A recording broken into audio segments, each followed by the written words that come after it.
Olá, Attackers! Sejam bem-vindos a mais esse episódio do Tac Talk. Hoje a gente vai conversar com um cientista da computação que em 2015 mergulhou no universo dos drones. Esse equipamento que desperta nossa curiosidade e nosso encantamento. Carlos Cândido, seja bem-vindo. Ele diretamente de São Paulo, nós aqui no Rio de Janeiro. Então fizemos essa entrevista online. Carlos, tudo bem? Tudo ótimo, muito obrigado pela oportunidade, Marina. É um prazer estar aqui com vocês. Carlos, então, a gente, pensando em drones, a gente sabe que eles provocaram uma revolução em várias áreas. Mas primeiro eu queria voltar ao início dessa história. Quando é que você se apaixonou pelos drones? Foi lá atrás, né? Quando muita gente ainda não conhecia. Sim, foi já. Bom, ano que vem completa 10 anos já desse início dessa paixão, né? Foi quando eu vi o primeiro drone voando na minha frente, meados de 2015, 2014 para 2015. E aí eu falei, puxa vida, essa maquininha é muito legal, eu quero me aproximar dessa tecnologia de alguma maneira. Não sabia o que eu ia fazer com ela ainda, mas foi um amor à primeira vista. E aí, de lá para cá, eu não parei mais de mexer com isso. Qual foram as experiências mais inusitadas assim que você já teve com um drone? Eu vi que você chegou a sugerir o drone para fazer combate aos mosquitos da dengue, é isso? Sim, na realidade, quando eu comecei a mexer com essa tecnologia, né, eu não conhecia nada sobre isso. Eu acho até legal falar, porque muita gente às vezes tem vontade de Aprender, né? empreender, né, com o drone, aprender sobre ele e não sabe por onde começar. Eu também não sabia, apesar da minha formação em computação ajudar em muitos aspectos, mas num primeiro momento eu fui entender como é que voava, qual o tipo de drone que existia, conhecer um pouco dos modelos. Há 10 anos atrás, isso era mais raro, né? Assim, não tinha tanta abundância como tem hoje. E aí eu, então, fui num primeiro momento quase que como um ensaio mesmo, conhecendo os drones. A partir daí, à medida que eu ia me envolvendo mais e mostrando também para os amigos, porque eu me entusiasmava demais com essa tecnologia, então eu queria mostrar para todo mundo. Eu fui arrumar um drone, um primeiro drone para chamar de meu, né? E carregava ele na mochila. E foi então que eu fui criando uma rede de contatos e pessoas que sabiam que eu me interessava por essa tecnologia, mas não sabiam qual era o meu grau de conhecimento sobre ela. E na mesma ocasião, a gente, enfim, com o passar do tempo, eu fui me amadurecendo, né? E aqui em São Paulo, na realidade, todo o Sudeste, a gente estava lá em meados de 2015, com uma questão séria de epidemia de dengue, né? Como a gente tem hoje também, né? Não É, mudou ainda não muito. acabou isso, né? Infelizmente. E aí, com o tempo, depois de aí, passado mais ou menos um ano, no comecinho de 2016 já, surgiu a oportunidade de fazer uma parceria com a Secretaria de Saúde aqui da Prefeitura de São Paulo, na época, né? Para poder usar o drone como um veículo de procura de focos do mosquito da dengue. Claro, eu pulei várias etapas desse processo aqui para encurtar a história, né? Mas nesse momento, quando essa oportunidade chegou, a ideia surgiu na própria prefeitura, no núcleo de tecnologia da prefeitura, mas eles não detinham conhecimento sobre o drone. E aí eles sabiam que e aí na época também uma equipe que já estava comigo, estávamos como inovadores nessa área, né? Uhum. Sabíamos a construir drones, etc. Então a gente começou um projeto piloto de sobrevoar a cidade de São Paulo, monitorando mesmo telhados, terrenos baldios, procurando caixa d'água aberta, procurando piscinas, desativados, né, piscinas de casas abandonadas.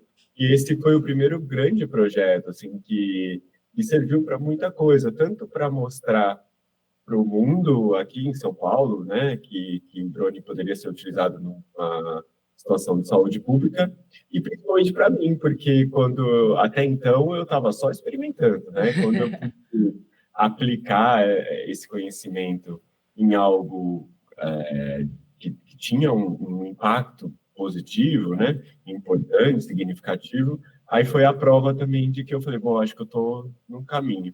E de lá para cá foram vindo portas. A gente vê que, imagina, muitas vezes o grande problema no combate à dengue justamente é chegar nesses lugares que são focos do mosquito, né? Então, um drone dá para chegar, né, e ver exatamente se tem um terreno baldio, se tem uma piscina ali, simplesmente sobrevoando, né? Exatamente. O drone, eu gosto muito de olhar o drone com essa perspectiva de uma Serviço público. ferramenta que permite que a gente acesse lugares que a gente não acessava antes ou não tanta facilidade, né? Hoje você consegue acessar áreas de grandes altitudes ou altitudes medianas com muita facilidade, porque a gente tem o drone hoje como uma tecnologia, eu diria até popular, né? Com muitos tipos e muita gente tendo acesso a essa tecnologia, e a partir daí a gente passa a acessar, ter um olhar de uma perspectiva nova, uma perspectiva que a gente não tinha 10 anos atrás com tanta facilidade, essa perspectiva do olhar aéreo, né? Claro, a gente já tinha helicóptero, tinha avião e tudo, mas não são ferramentas de tão fácil acesso, né? Pois é uma democratização do espaço aéreo, talvez. Então, que eu gosto muito dessa frase, né? De democratizar o uso do espaço aéreo. E aí, claro, com isso também traz uma série de consequências que é preciso também ter um olhar para ela, né? Precisa de regras, né? Precisa de uma série de coisas que a gente vai falar um pouquinho mais adiante.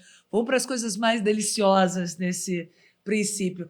O drone, inclusive, você falou da área de saúde, eu vou só continuar um pouquinho nessa área de saúde que eu acho interessante, né? De uma utilidade muito grande o drone. Em alguns países, como os Estados Unidos, tem um drone que leva o desfibrilador para alguma pessoa que está passando mal do coração, antes mesmo da ambulância conseguir chegar. Quer dizer, já tem esse efeito, já tem essa coisa acontecendo no mundo? Sim, o drone atualmente, eu acho que o grande uso dele se faz não mais como uma câmera que voa, né? Mas também como uma plataforma que carrega coisas. Porque, enfim, já amadureceu a esse ponto, né? Então, como coisas, pode ser um desfibrilador. A gente também tem o caso que eu acho que é até mais difundido, de um uso mais maduro, que é o de levar bolsa de sangue. Em Ruanda, por exemplo, mais de 80% do sangue que é distribuído do hemocentro para os hospitais é feito com o drone. O drone leva aquela bolsa de sangue, mesmo um material super crítico, né, cheio de critérios para carregar, e mesmo assim o drone consegue levar, porque é aquela história que a gente aprende na escola, né? A menor distância entre dois pontos é a linha reta. E o drone tem essa capacidade de voar em linha reta, né, de um ponto de origem até o destino, muita facilidade, e por isso acaba sendo ótimo para poder levar pequenas cargas, né? Seja uma carga de uso imediato, como essa do desfibrilador. Ainda nessa tônica do mundo do bem, né, de como o drone pode ser útil, na agropecuária também, né? A agricultura, principalmente, é mais do que até a pecuária. Por que exatamente? Explica para a gente de que forma ele beneficia tanto o agricultor quanto quem vai consumir aquele produto, né? Aquele output de uma lavoura. Sim, olha, aqui no Brasil, eu diria que esse é o principal uso do drone hoje, né? Do ponto de vista de grandes transformações, assim, também de um bom volume de dinheiro empreendido nessa tecnologia. Os maiores drones, os drones mais caros, estão no agronegócio. Mas também desonera um lado que é muito oneroso, né? De voar pequenos helicópteros, né? Enfim. Sim, eu acho que é justamente por isso, porque ele vem com uma capacidade muito similar, em alguns casos até melhor, porque pode voar em uma altitude menor, né? mais próximo ali do solo, por assim dizer, sem tocar no chão, né, que é o que o diferencial para as máquinas agrícolas que vão ali na terra, né? É uma máquina, por exemplo, que levava insumo antes, ali numa produção agrícola, ela teria que ter passagem, né, por aquela área para não passar por cima, né? Então tem ali caminhos. A máquina que voa, ela já não tem essa dificuldade, né? Ela vai sobrevoar. Mas uma máquina grande, como um helicóptero, um avião, o avião, primeiro que ele não para no ar, ele tem que estar sempre em movimento, que já põe uma dificuldade de você acertar o local exato de levar o insumo agrícola, né? E o helicóptero, o vento dele perturba muito. Ele é um veículo que faz um vento muito forte para o tamanho da hélice, é um veículo grande, né? O drone, ele está ali no meio do caminho. Primeiro, ele para no ar, então ele não por mais que ele tenha ali um vento que causa nas hélices, ele consegue sobrevoar baixinho, porque não é um vento, se comparado ao helicóptero, é um vento muito menor, e aí ele consegue dispersar aquele insumo agrícola com muito tipo, mais pulverizar, né? Pulverizar na produção agrícola quando tem pragas e tal, é isso? Exatamente. E quase que de uma maneira cirúrgica, eu poderia dizer, né? Porque você consegue determinar que ele vai colocar naquele ponto. Então, ao invés de fazer aquele espalhar por toda a área e afetar, inclusive, regiões da plantação que não precisariam daquele pesticida, por exemplo, o drone pode ir ali cirurgicamente no ponto exato. E aí, se juntar essa tecnologia com outras que a gente também escuta falar muito hoje em dia, né, como a inteligência artificial, a visão computacional, então a gente é capaz de automatizar todo esse processo. Então, uma máquina pode olhar para uma foto aérea tirada pelo drone, por exemplo, um outro drone, identificar naquela foto o ponto exato da área que precisa, né? Onde tem uma praga, alguma coisa assim. E aí o drone vai ali, quase que de uma maneira cirúrgica, muito assertiva, pontual, e despeja o que precisa naquele ponto.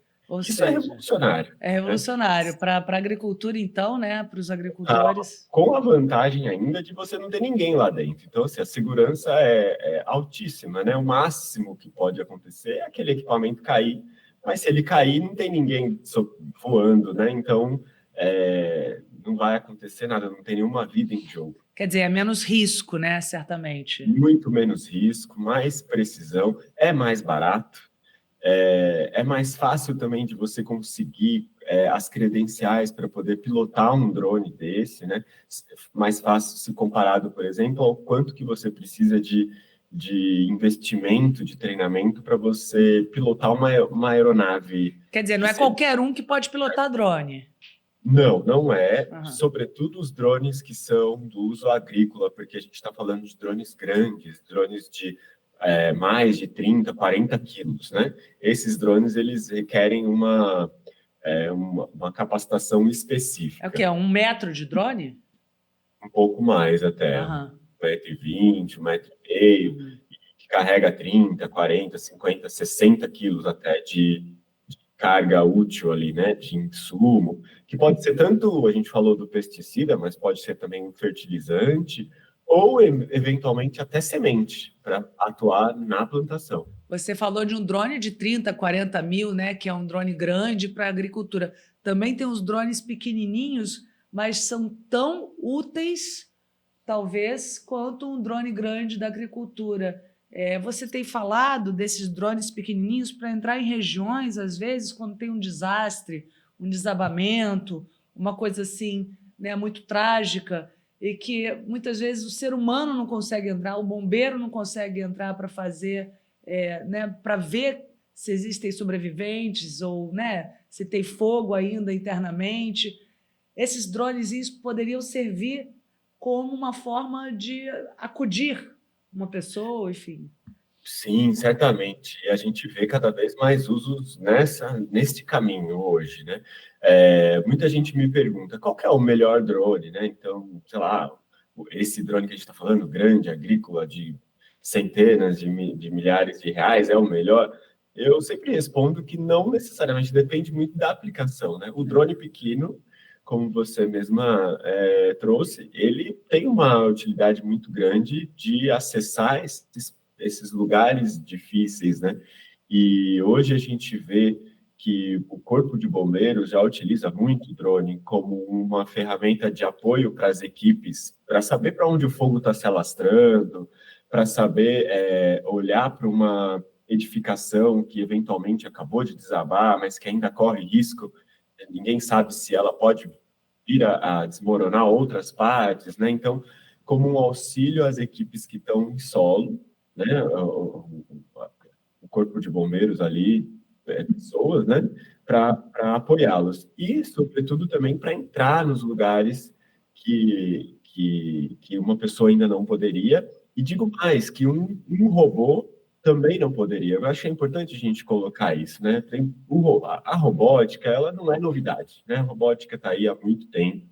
E às vezes as pessoas podem se perguntar, ué, mas não daria para mandar um robô, né? E quando a gente fala de uma área, por exemplo, de um desastre, um soterramento, um desabamento, né? Às vezes o robô terrestre, ele pode ter dificuldade por conta de ser um terreno muito irregular, e também a própria movimentação do robô ali pode trazer algum outro tipo de agravante, né, para a situação. E o drone, ele não encosta em nada, né? Ele nem pode encostar, porque ele é frágil. Então, ele vai ali sobrevoando e podendo entrar sem essa dificuldade do terreno. Só para quem não sabe muito bem, o drone vai fazendo a imagem e quem está lá pilotando e controlando está vendo o que está acontecendo lá dentro, né? Sim, é legal você colocar esse contexto do pilotado ou não pilotado, porque, de fato, hoje, e tudo isso que eu estou falando, é uma tecnologia que está muito ligada a uma pessoa pilotando, né? Mas o futuro dessa tecnologia certamente passa pelo lugar do drone ser autônomo. Quer Né? dizer, com Onde sensores ele vai indo para onde pode e vai desviando de onde não pode. Sim, certamente. Ele vai com uma tal da inteligência artificial de novo ali, né? Recebendo esses dados dos sensores, como você falou, e tomando as decisões, né? Sabendo para onde ele pode ir, até qual que é o melhor trajeto que ele deve fazer.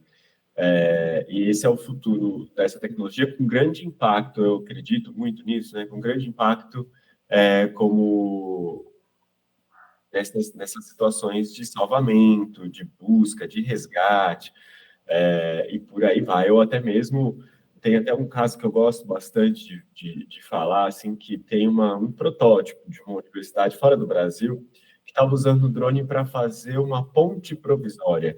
Imagina uma situação de uma, sei lá, uma queda um rompimento de uma barragem, como a gente tem visto recentemente no Brasil, né, casos de rompimento de barragem, onde você tem, ou mais recente ainda, as enchentes, né, que estão sendo cada vez mais presentes no nosso dia a dia, e você tem ali duas localidades separadas por uma lama ou por um rio que subiu muito e derrubou uma ponte. Por exemplo, você precisa levar insumos de um lado para o outro, às Para o vezes um outro. kit de Sim, primeiros entrega socorros, de coisas, enfim, a gente viu, né, na enchente do Sul, como foi difícil o justamente. acesso aos lugares, às casas, que as pessoas ficaram ilhadas.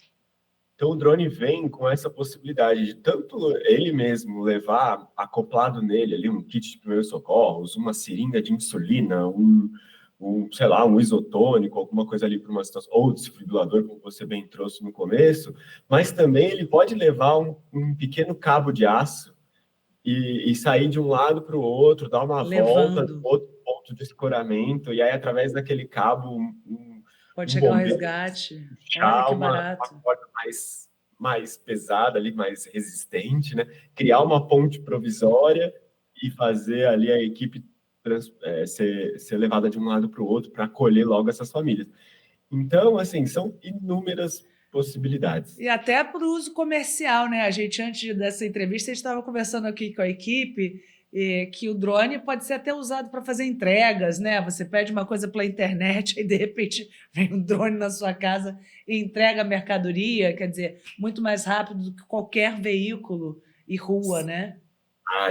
Olha, falando de logística como um todo, né, já é uma revolução, assim. Aqui no Brasil mesmo a gente tem um caso em Aracaju, no Nordeste brasileiro, de um uso assim, em produção mesmo, não mais protótipo, de uma entrega de pequenas mercadorias de uma região para outra.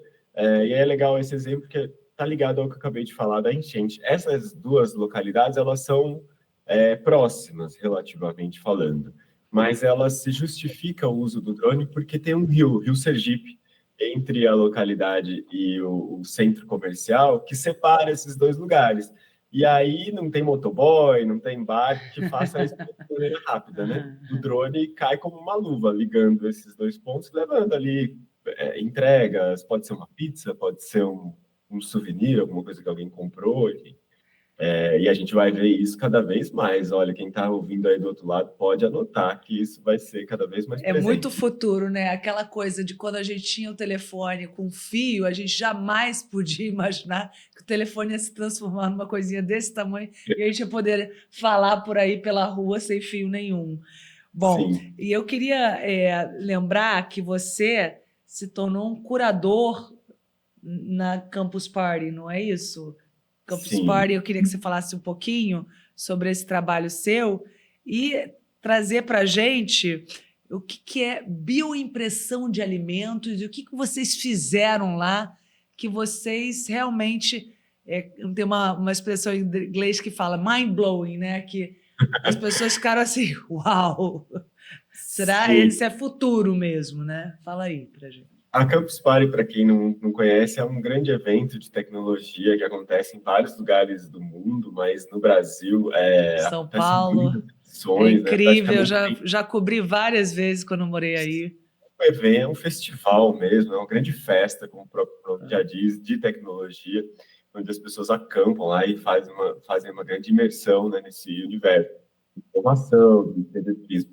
E a Campus Party foi o que me levou, assim, foi graças a Campus que eu entrei de vez nesse mundo dos eventos, né, de tecnologia, levando não só a tecnologia que a gente produz no nosso laboratório para o grande público, mas também fazendo esse papel de curadoria, de olhar para o que está acontecendo aqui no Brasil ou no mundo e levar para lá, né, para poder enfim, trazer o contato, aproximar as pessoas do que está acontecendo. E como a Campus tem essa proposta, né, de trazer a inovação do mundo, hoje existe um campeonato que acontece dentro da Campus Party,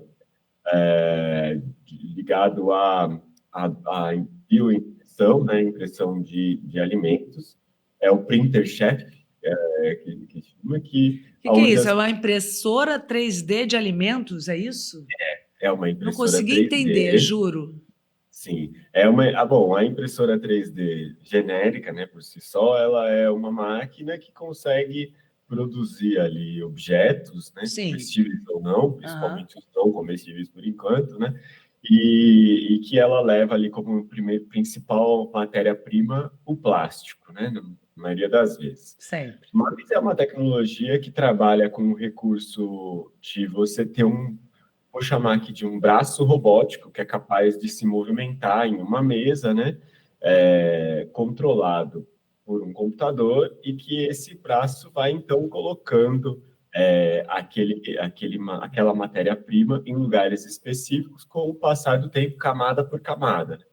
Então, a impressora 3D que a gente mais conhece é a que usa o plástico, mas vem surgindo cada vez mais impressoras de outros tipos de material. E aí, no caso do Printer Chef, é uma impressora que usa como matéria-prima, às vezes batata, às vezes Uau. chocolate, e cada hora é um tipo de matéria-prima. E aí ela é Legal. capaz de produzir ali alimentos que são comestíveis, né? São objetos que são impressos e que são comestíveis depois. E como a gente está sempre conectando as coisas, né? A gente hoje faz, em parceria com o pessoal do Printer Chef, à medida que o alimento é finalizado na impressora, a gente coloca ele sobre um drone e faz a entrega desse alimento para os jurados, né? Para o público que vai experimentar e avaliar, usando o drone como um símbolo também desse assunto que a gente falava, né, da logística. E aí o pessoal que está assistindo e acompanhando liga tudo, né, fala, nossa, então a gente está falando do futuro, de fato, né, de uma comida que é impressa e ela é entrega por drone dentro de um lugar, enfim, é uma grande acontecimento, assim. E aí desperta muito a curiosidade das pessoas, até onde isso vai chegar, né?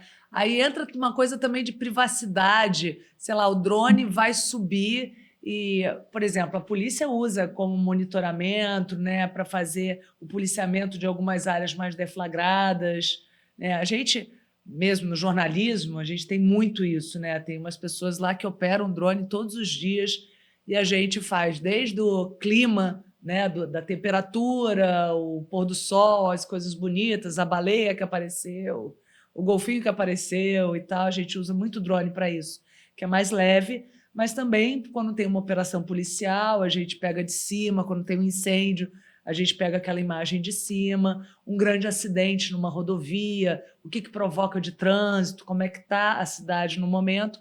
Então, a gente usa muito isso no jornalismo, mas dá um pouco de paura saber que, de repente, um drone pode entrar na sua casa. Como é que é isso para vocês, assim? É muito legal olhar, assim, por essa perspectiva. Primeiro porque, quando você falar que no jornalismo, né, a gente usa o drone para fazer as coberturas, o público já está tão acostumado com essa tecnologia que hoje ninguém mais admite, eu acredito, né, que vai ter uma cobertura jornalística, por exemplo, de um grande acontecimento ali e que você não tem uma imagem do alto para mostrar o que está acontecendo. A gente sobe o COP, né? A gente sobe o nosso helicóptero e muitas vezes a gente sobe o drone também. Sim, para a gente ver o quanto que isso já está inserido no imaginário do público, né? No sentido de, bom, mas não tem um drone ali para ver? Para ver direito, né? Todo mundo quer ver direito. Sim, e isso por um lado. E por outro, de fato, à medida que vai ficando cada vez mais popular, mais pessoas vão tendo acesso a essa tecnologia e mais pessoas querem ter esse olhar também, né? Então, começa a vir à tona toda a questão da privacidade, segurança, como é que fica o nosso direito privado, né, do uso dessas imagens. E aí é que a legislação se faz muito importante, né, e cada vez mais. Por exemplo, quando a gente falava do primeiro uso do drone aqui na procura de focos do mosquito da dengue, 2015, início de 2015, não tinha ainda uma regra no Brasil estabelecida, né? A ANAC estava lançando as primeiras portarias, a gente até ajudou, claro, em parceria com a Prefeitura de São Paulo, que foi o grande motor, né, da gente chegar na ANAC, ajudou a escrever um pouco como seriam essas regras, aonde que a gente ia sobrevoar. Né? Pois é, a pessoa está lá em casa, à vontade, tomando um banho de piscina, mas está lá o drone voando da Secretaria de Saúde, enfim. E hoje a gente tem isso muito claro na legislação brasileira, tanto pela ANAC quanto pelo DCEA, que é o Departamento de Controle do Espaço Aéreo, que é o órgão de fato que determina o que pode voar, né, onde que a gente pode voar. Existem regras muito claras, e uma delas, que acho que é importante todo mundo saber, é que ninguém pode sobrevoar nenhum local sobre nenhuma pessoa que a pessoa não tenha dado uma anuência prévia para esse voo. Então, todo mundo que faz um voo ali sobre um condomínio, uma área da sua privacidade, ali numa piscina, por exemplo, esse voo não é permitido, né? A pessoa está cometendo ali uma infração. E cada vez mais os órgãos de defesa da nossa sociedade, né, a Polícia Militar, a Polícia Civil, eles têm instrumentos e instrução também para atuar em casos como esse. Então, hoje, qualquer pessoa que vê um drone voando sobre a sua cabeça ali, num condomínio, numa área fechada, privativa, pode ligar para a polícia e fazer a denúncia, né? Olha, tem um drone que está voando aqui. E a polícia tem instrumentos para ir lá enfim, procurar. Às vezes é pura curiosidade, né? Outro dia a gente estava fazendo um churrasco na casa de um amigo numa cobertura, aí, de repente, passou um drone e ficou. É lógico que a gente não estava fazendo nada demais, era só um churrasco na piscina de um amigo, mas estava invadindo a nossa privacidade. Aí a gente descobriu que era o vizinho que estava testando o drone dele. Ok, pode até testar, mas em cima da casa dele. Em outro lugar, Em né? outro lugar. Isso, cada um tem a sua privacidade e faz na sua casa aquilo que bem entender, né? Seguindo as regras da legislação brasileira. Então, é muito importante a gente ter esse olhar. E aí também acho que faz parte desse processo, dessa entrevista, desse bate-papo. Acho que também tem muita gente que pode olhar para o drone e falar, legal essa tecnologia, mas eu não quero trabalhar com isso, não me interessa, meu interesse é outro. Mas ainda assim, essa tecnologia vai afetar todo mundo, quem tem interesse e quem não tem, por conta de situações como essa. É uma tecnologia que veio para ficar, ela é soberana, porque ela voa sobre as nossas cabeças, ela tem uma audácia, né, de ter essa presunção, assim, e a gente precisa conhecer, justamente até para saber o que é o direito que a gente tem, quais as capacidades. Então, é importante também ficar ligado, né? Porque se a gente não souber da informação, alguém vai saber e vai tomar a decisão no nosso lugar. Carlos, muito obrigado por essa entrevista. A gente podia passar o dia inteiro conversando sobre isso aqui, porque eu fico super curiosa. A gente tem o drone também, tem alcance destrutivo, né? A gente vê o drone em guerras, a gente vê o drone também como brinquedo, né? A gente também tem aqueles drones que servem mais como brinquedo e desperta a curiosidade, né? Das crianças e jovens. Tem muito assunto ainda. Quero deixar os Tackers com gostinho de quero mais, para procurar você em todos os canais aí digitais, para saber um pouco mais do que você faz, do que você fala. O nome da sua data é Drone Lab, é isso? Drone Lab Brasil é o nome da empresa, tem uma sede aqui em São Paulo, né? Então, se alguém quiser conhecer, é só procurar a gente em todas as redes, como Drone Lab Brasil. E a gente adora receber as pessoas para conversar, mostrar os drones, mostrar as grandes, enfim, nuances dessa tecnologia. Fica o convite para quem quiser saber um pouco mais. E obrigado pela oportunidade, de fato dá vontade de ficar aqui a tarde inteira. Porque tem muita coisa, tanto para o lado bem, tanto do lado da utilidade pública, né? Enfim, é muito curioso. Essa tecnologia que surgiu tem 8, 10 anos só, né? Sim, é algo que está aí ainda, e ainda a gente vai ouvir falar muito, né? De drone.